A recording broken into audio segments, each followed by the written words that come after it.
بسم اللہ الرحمن الرحیم نحمدہ ونصلی علی رسولہ الکریم۔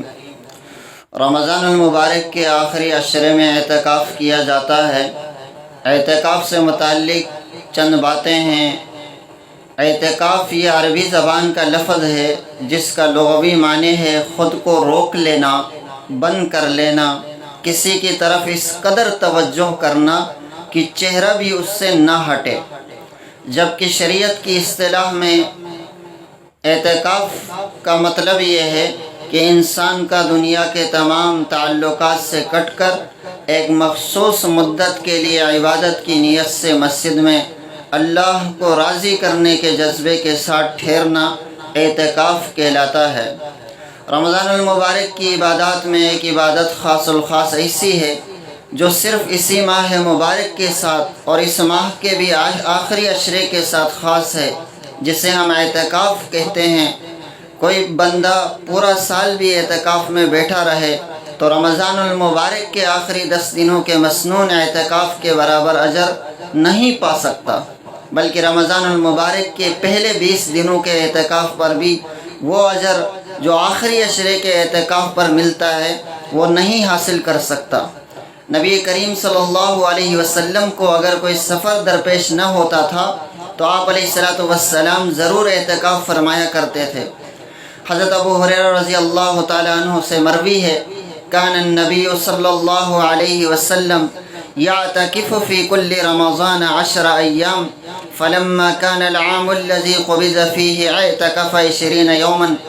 حضور اکرم صلی اللہ علیہ وسلم ہر سال رمضان میں اعتکاف فرمایا کرتے تھے، اور جس سال آپ کا وصال مبارک ہوا اس سال آپ نے 20 دن کا اعتکاف فرمایا۔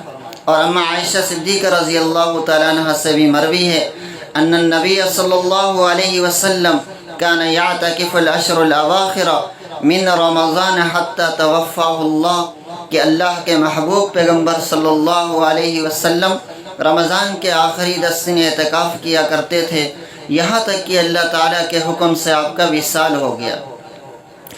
اعتکاف کی عام طور پہ علماء نے، فقہا نے 3 قسمیں بیان کی ہیں۔ ایک اعتکاف واجب ہے۔ واجب اعتکاف یہ ہوتا ہے کہ آدمی نیت کر لے کہ میرا فلاں کام ہو گیا تو میں 1 دن کا، 2 دن، 3 دن کا اعتکاف کروں گا۔ اگر اس آدمی نے یہ نظر مانی، یہ نیت کی کہ فلاں کام ہونے پہ میں اعتکاف کروں گا، تو اب اس کے بعد اس شخص کے اوپر یہ اعتکاف واجب ہو جاتا ہے۔ اگر وہ کام ہو گیا تو اس کے اوپر یہ اعتکاف کرنا واجب ہے، یہ واجب اعتکاف کہلاتا ہے۔ اعتکاف کی دوسری قسم ہے نفل اعتکاف کی، اور نفل اعتکاف وہ ہے کہ آدمی تھوڑی دیر کے لیے بھی، یعنی مسجد میں داخل ہو 1 منٹ کے لیے بھی اگر وہ اعتکاف کی نیت کرے تو اس کا اعتکاف ہو جاتا ہے۔ امام عطا رحمہ اللہ تعالیٰ فرماتے ہیں کہ ہوا اعتکاف ما مکث فیہ وَإِن جَلَسَ فِي الْمَسْجِدِ احْتَسَابَ الْخَيْرِ فَهُوَ مُعْتَكِفٌ وَإِلَّا فَلَا، کہ جتنی دیر بھی مسجد میں ٹھہرے وہ اعتکاف ہے۔ اگر مسجد میں اجر کی نیت سے بیٹھے تو وہ معتکف ہے، وگرنہ نہیں۔ تو نفل اعتکاف اسے کہا جاتا ہے۔ اور تیسری قسم ہے وہ سنت اعتکاف کی ہے، جو رمضان المبارک کے آخری عشرے کے ساتھ خاص ہے، اور یہ رمضان المبارک کے آخری عشرے میں اللہ کے نبی علیہ السلام کی عادت مبارکہ تھی کہ آپ آخری عشرے میں اعتکاف فرمایا کرتے تھے، اور اس اعتکاف کا بہت زیادہ ثواب ہے۔ اس کی فضیلت اس سے زیادہ کیا ہو سکتی ہے کہ جناب نبی کریم صلی اللہ علیہ وسلم ہمیشہ اس کا اہتمام فرماتے تھے۔ معتکف کی مثال تو اس شخص کی مثل ہے کہ وہ کسی کے در پڑ جائے، جب تک میری درخواست قبول نہ ہو تب تک نہ ٹلنے کا عزم کرے، نہ اٹھنے کا، نہ جانے کا عزم کرے۔ جیسے کہ حضرت عثمان بن عطا رحمہ اللہ تعالی اپنے والد سے روایت کرتے ہیں، انہوں نے فرمایا ان مثل المعتکف مثل المجرم القى نفسه بین یدی الرحمن فقال واللہ لا ابرح حتی ترحمنی، کہ اللہ جل شانہ کی کریم ذات تو بخشش کے لیے بہانہ ڈھونڈتی ہے، بلکہ بے بہا رحمت مرحمت فرماتی ہے، اس لیے جب کوئی شخص اللہ کے گھر میں اس کے دروازے پر دنیا سے منقطع ہو کے پڑ جائے، پھر اس شخص کے نوازے جانے میں کیا تأمل ہو سکتا ہے؟ اللہ جل شانہ جس کا اعزاز و اکرام فرما دے تو اس ذات کے بھرپور خزانوں کو کون بیان کر سکتا ہے؟ علامہ ابن القیم رحمہ اللہ زاد المعاد میں لکھتے ہیں، جس کا مفہوم یہ ہے کہ اعتکاف سے مقصود اور اس کی روح دل کو اللہ کی پاک ذات کے ساتھ وابستہ کر لینا ہے، کہ سب طرف سے ہٹ کٹ کر اسی کے ساتھ مجتمع ہو، ساری مشغولیتیں مصروفیات کے بدلے اسی پاک ذات کی طرف متوجہ ہو جائیں اور اس کے غیر کی طرف سے منقطع ہو کے اسی کی طرف لگ جائیں ہیں۔ سارے خیالات، سارے تفکرات، ساری توجہ اس پاک ذات کی طرف ہو اور اس کے ذکر کی طرف ہو، اس کی محبت سما جاوے، حتیٰ کہ مخلوق کے ساتھ انس کے بدلہ اللہ کے ساتھ انس پیدا ہو۔ یہ انس قبر کی وحشت میں کام دے گا۔ اس دن اللہ کی پاک ذات کے سوا کوئی نہ مونس، نہ دل بہلانے والا۔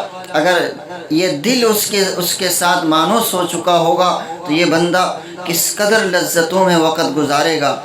اور صاحب مراقی الفلاح علامہ شرم بلالی رحمہ اللہ تعالیٰ نے بھی لکھا ہے کہ اعتکاف اگر اخلاص کے ساتھ ہو تو افضل ترین اعمال میں سے ایک عمل ہے۔ اس کی خصوصیتیں گنتی سے شمار نہیں ہو سکتی۔ چند خصوصیات علماء نے لکھی ہیں کہ اعتکاف میں در حقیقت ہر وقت عبادت میں مشغولی ہے، کہ آدمی ہر وقت عبادت میں شمار ہوتا ہے، اللہ کے ساتھ بندہ کا قرب بڑھتا ہے۔ اعتکاف میں اللہ کے گھر پڑ جانا ہے اور کریم میزبان ہمیشہ گھر آنے والے کا اکرام کرتا ہے۔ معتکف اللہ کے قلعہ میں محفوظ ہوتا ہے کہ دشمن یعنی شیطان کی رسائی وہاں تک ممکن نہیں ہو سکتی۔ شیطان سے حفاظت کا مؤثر ذریعہ ہے، اللہ تعالیٰ کی رضامندی کی ضمانت ہے۔ اعتکاف میں فرشتوں کی ہم نشینی، ان کی طرف سے اعانت و تعاون ہے۔ معتکف سے اللہ خوش ہوتے ہیں، یہ اللہ تعالیٰ کے اہل اور پڑوسی شمار ہوتے ہیں۔ بہت سے فضائل اعتکاف کے متعلق ہیں، لہٰذا مردوں کو چاہیے کہ وہ مسجد میں جا کے اعتکاف کریں، اس لیے کہ ساری دنیا میں سب سے افضل ترین اعتکاف مسجد حرام میں ہے، اور پھر اس کے بعد افضل ترین اعتکاف مسجد نبوی میں ہے، اور پھر اس کے بعد افضل ترین اعتکاف بیت المقدس کی مسجد میں ہے، اور پھر اس کے بعد جامع مسجد میں ہے، پھر اس کے بعد وہ مسجد جہاں پہ نمازیں پڑھتے ہیں وہ آپ کے لیے افضل ہیں۔ مردوں کو مسجد میں اعتکاف کرنا چاہیے اور خواتین کو گھر کے اندر اعتکاف کرنا چاہیے، اور خواتین اپنے گھر کے اندر اس جگہ اعتکاف کرے جو نماز کے لیے مخصوص ہے۔ اگر کسی کے گھر میں یہ نہ ہو تو گھر کے ایک کونے کو، کمرے کے ایک کونے کو اس اعتکاف کے لیے مخصوص کرے۔ خواتین کے لیے آسان ہوتا ہے اعتکاف کر لینا، ان کو چاہیے کہ وہ اس کا اہتمام سے اعتکاف کر لے، اس لیے کہ گھر میں بیٹھے بیٹھے گھر کی بچیوں سے کام بھی لے سکتی ہیں، اعتکاف میں بھی اعتکاف کا اجر بھی پا سکتی ہیں۔ اور اس سنت اعتکاف کے متعلق نبی اکرم صلی اللہ علیہ وسلم نے خاص طور پہ فضائل بیان فرمایا۔ حضرت عبداللہ ابن عباس رضی اللہ عنہما فرماتے ہیں کہ رسول اللہ صلی اللہ علیہ وسلم نے معتکف کے بارے میں فرمایا، وَيَعْكِفُ الذُّنُوبَ وَيُجْرَى لَهُ مِنَ الْحَسَنَاتِ كَعَامِلِ الْحَسَنَاتِ كُلِّهَا، کہ معتکف وہ گناہوں سے رکا رہتا ہے، اس کے لیے تمام نیکیاں اسی طرح لکھی جاتی ہیں جیسے وہ خود ان کو کرتا رہا۔ مثلا معتکف بیمار کی عیادت، جنازے میں شرکت، کسی کی مدد و نصرت کے لیے نہیں جا سکتا، لیکن اعتکاف کی برکت سے ان نیکیوں کا ثواب اسے بیٹھے بیٹھے مل جاتا ہے۔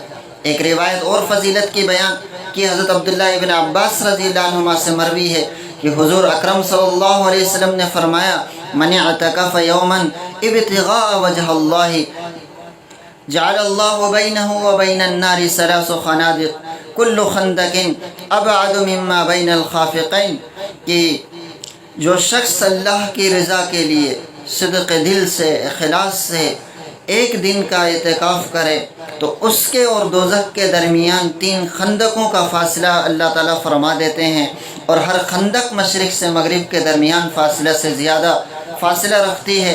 حضرت علی بن حسین رضی اللہ عنہما اپنے والد حضرت حسین رضی اللہ عنہ سے روایت کرتے ہیں کہ رسول اللہ صلی اللہ علیہ وسلم نے فرمایا، من اعتکف عشرا فی رمضان کانا کا حجتین و عمرتین، جو شخص رمضان المبارک میں 10 دن اعتکاف کرے اس کا ثواب 2 حج اور 2 عمروں کے برابر ہے۔ اللہ تعالی ہمیں اس مہینے میں اعتکاف کرنے کی توفیق عطا فرمائے۔ وآخر الدعوانا ان الحمد للہ رب العالمین۔